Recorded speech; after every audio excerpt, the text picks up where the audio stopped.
Salut les amis, bienvenue sur Chrétien Philippe. J'espère que vous allez tous et toutes bien. Aujourd'hui, compte tenu de la météo, la petite vidéo se fera de l'intérieur, non pas à l'extérieur comme prévu. Samedi 4 octobre, la Sainte Église catholique fête Saint François d'Assise, fondateur ordre des frères mineurs. François naît à Assise à la fin des années 1181. Sa mère voulait l'appeler Jean, mais son père, marchand, le fit appeler François. Les premières années de François se passèrent dans la dissipation. Il aimait la beauté des vêtements, recherchait l'éclat des fêtes, traitait comme un prince ses compagnons. Il avait une grande compassion pour les pauvres.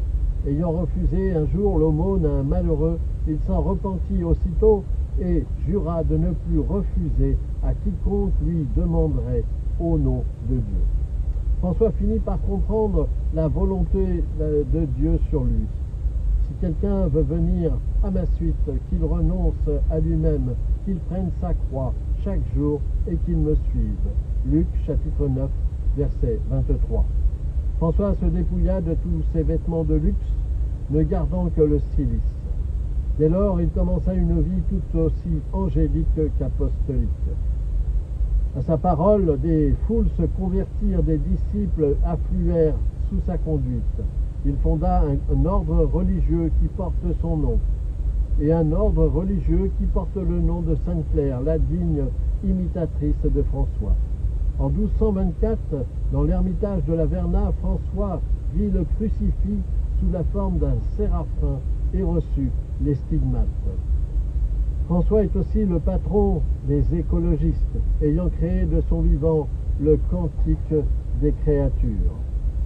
En 1220, alors qu'il séjourne à Cubbio, saint François apprend qu'un loup énorme et féroce erre dans la campagne environnante, dévorant animaux et s'attaquant aussi aux hommes.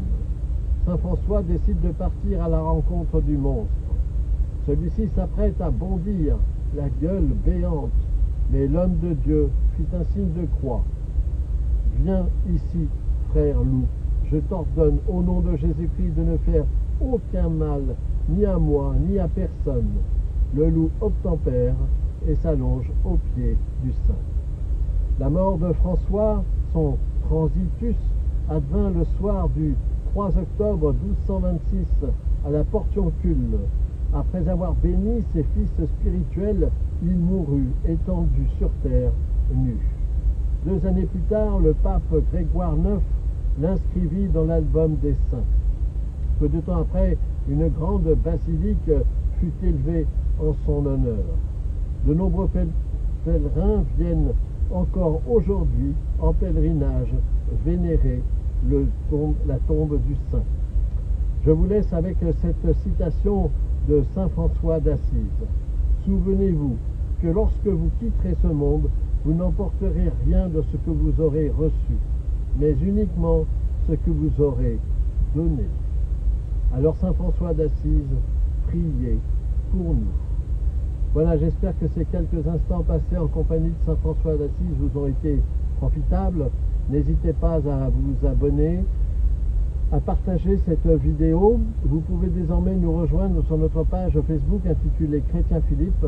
Et en attendant le plaisir de vous retrouver, je vous dis à bientôt et surtout, soyez bénis.